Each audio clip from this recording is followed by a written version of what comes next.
Hello everyone, आप सभी का एक बार फिर से स्वागत है हमारे यूट्यूब चैनल पर। 3 अगस्त की कुछ महत्वपूर्ण घटनाएं, कुछ महत्वपूर्ण क्वेश्चंस, कुछ महत्वपूर्ण यादगार बातें दोस्तों जो आप सभी के लिए इम्पोर्टेंट है, इस वीडियो में हम करेंगे। चैनल पर पहली बार वीडियो देख रहे दोस्तों तो यही रिक्वेस्ट है आप सभी से कि चैनल को सब्सक्राइब करके बेल आइकन ज़रूर दबा लीजिएगा और साथ के साथ वीडियो को ज़्यादा से ज़्यादा शेयर कर दीजिएगा। चलिए 3 अगस्त की कुछ महत्वपूर्ण घटनाओं पर जो है ना अभी प्रकाश डालते हैं। सबसे पहले लुई सिस्टम जो फ्रांस का सम्राट बना था, वो 1108 में फ्रांस का सम्राट बना। अगला है अलाउद्दीन बहमन शाह, 1347 ईस्वी में बहमनी सल्तनत है और 1317 से 1518 ईस्वी तक इसने इसकी स्थापना की। यूरोपीय देश स्पेन से सभी यहूदियों को 1492 में बाहर निकाला गया था। 3 अगस्त 1492 में ये बाहर निकाला गया था। इटली के नाविक क्रिस्टोफर कोलंबस 3 जहाज़ों के साथ जो न स्पेन से भारत की खोज पर 1492 को रवाना हुए थे। क्रिस्टोफर कोलंबस ने 1492 में जो न भारत की खोज यहाँ पे की, जो न भारत की खोज पर रवाना हुए थे 3 अगस्त 1492 को। अलेसरम के युद्ध में फ्रांस में 1645 में बावरिया को हराया था। अलेसरम के युद्ध में रॉबर्ट लोसले 1678 में अमेरिका के पहले जहाज़ का निर्माण किया था। चंदा साहिब ने 1749 ईस्वी में कर्नाटक के तत्कालीन नवाब अनवरुद्दीन को अंबर के युद्ध में परास्त कर उसका अंत कर दिया गया था। मेजर पोफम की अगुवाई में कैप्टन ब्रूस ने 1780 में ग्वालियर पर कब्जा किया था। अगला है न्यूजीलैंड में दूसरा माओरी युद्ध।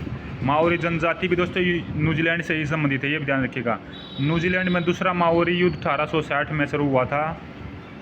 फर्स्ट वन टायर एंड रबड़ कंपनी की स्थापना 1900 ईस्वी में हुई थी। प्रथम विश्व युद्ध के दौरान जर्मनी ने 1914 को फ्रांस के खिलाफ युद्ध की घोषणा की थी, तो 3 अगस्त 1914 को यह घोषणा हुई थी। पहला समुद्री जहाज पनामा नहर में 3 अगस्त 1914 को ही गुजरा था। अगला अमेरिकी राष्ट्रपति हार्डिंग के अचानक निधन के बाद कैल्विन कूलिज ने 1923 में अमेरिका के 30वें राष्ट्रपति के रूप में शपथ ली थी। अमेरिका की अंतिम सैन्य टुकड़ी को 3 अगस्त 1925 को निकारागुआ छोड़ा था। अगला मिक्की माउस वॉच पहली बार 1933 में पेश की गई थी। अगला है दोस्तों एडोल्फ हिटलर ने 1934 में चांसलर और राष्ट्रपति के पद का विलय कर खुद को नेता घोषित किया। इंडोनेशिया ने 3 अगस्त 1949 को युद्ध विराम की घोषणा की। अब्दुल रहमान को 1957 में मलेशिया का नया नेता चुना गया, जिनके नेतृत्व में मलेशिया ने ब्रिटेन से स्वतंत्रता जो है हासिल की। पश्चिमी अफ्रीकी देश नाइजर ने 1960 में फ्रांस से स्वतंत्रता हासिल की। उसके बाद फ्रांस ने 1968 में मुरुओरा द्वीप पर परमाणु परीक्षण किया। अगला दोस्तों अमेरिका ने 1979 में नेवादा में परमाणु परीक्षण किया, तो ये इन्होंने परमाणु परीक्षण फ्रांस ने 1968 में, अमेरिका ने 1979 में। फ्रांस ने 1981 में प्रशांत महासागर में फिर परमाणु परीक्षण किया। अगला बाबा आमटे को जन सेवा के लिए रेमन मैग्सेसे पुरस्कार 1985 में दिया गया था।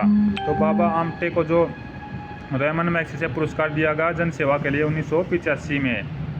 मुंबई के बांद्रा में 1998 को इमारत ढहने से 35 व्यक्तियों की मौत हुई थी। उसके बाद है ब्रिटेन की क्वीन मदर द्वारा अपनी 100वीं वर्षगांठ 2000 में मनाई गई। अमेरिका की एलिंगलन चर्च में 2003 में एक समलैंगिक को बिशप नियुक्त करने के लिए मंजूरी दी गई थी। अमेरिका में 2001 में हुए आतंकवादी हमले के बाद बंद 2001 में आतंकवादी हमला हुआ था, उसके बाद बंद किए गए स्टैच्यू ऑफ लिबर्टी को जनता के लिए 2004 में दोबारा खोला गया था। अमेरिकी अंतरिक्ष यान मैसेंजर बुध ग्रह के लिए 2004 में रवाना हुआ था। उसके बाद है महमूद अहमदीनेजाद 2005 में ईरान के राष्ट्रपति बने। संयुक्त राज्य अमेरिका ने 2006 में कहा कि वह भारत को यूरेनियम संवर्धन में सहायता नहीं देगा, तो ये बंद कर दिया गया था। अगला है इंटरनेशनल स्पेस स्टेशन के लिए 2007 को रवाना हुआ रूसी अंतरिक्ष यान प्रोग्रेस M61 सफलतापूर्वक अपनी कक्षा में पहुंचा था। एरिक एमरसन सिम्ट ने 2009 को गूगल में बने रहने के लिए एप्पल इंक से इस्तीफा दिया। क्लस्टर बम पर 102 देशों के समर्थन में हुई वैश्विक संधि में अमेरिका, रूस, ब्रिटेन आदि शामिल नहीं हुए थे।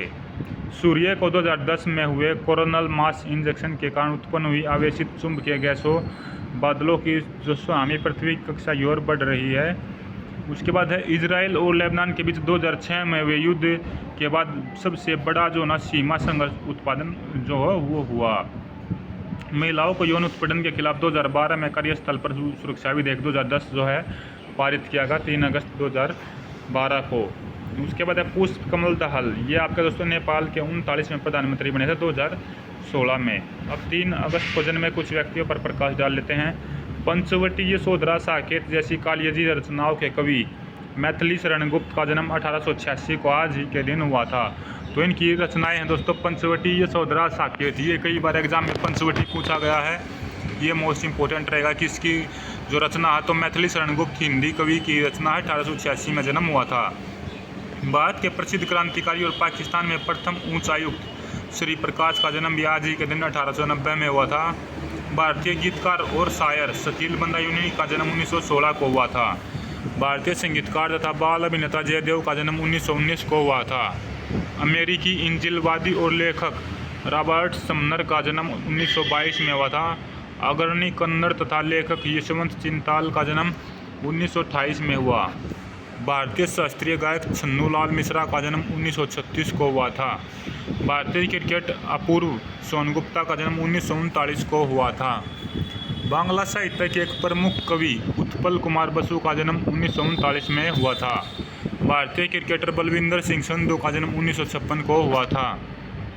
एक जापानी अभियंता कोइची तनक का जन्म 1959 में हुआ था।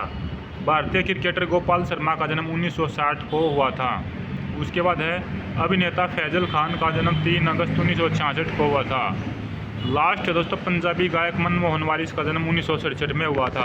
तो ये 3 अगस्त की कुछ महत्वपूर्ण घटनाएं थी दोस्तों, जो आप सभी के आगामी एग्जाम्स और आपकी जर्नल नॉलेज, जर्नल अवेयरनेस को बढ़ाने का काम करेंगी। किसी भी एग्जाम में कहीं से कोई भी लिंक का क्वेश्चन आपसे पूछा जाता है तो ये आपके लिए महत्वपूर्ण रहेगा। इस वीडियो को शेयर कर दीजिएगा, पूरा जरूर देखिएगा और ज़्यादा से ज़्यादा चैनल को सब्सक्राइब कर दीजिएगा। धन्यवाद। जय हिंद, जय भारत, जय हरियाणा।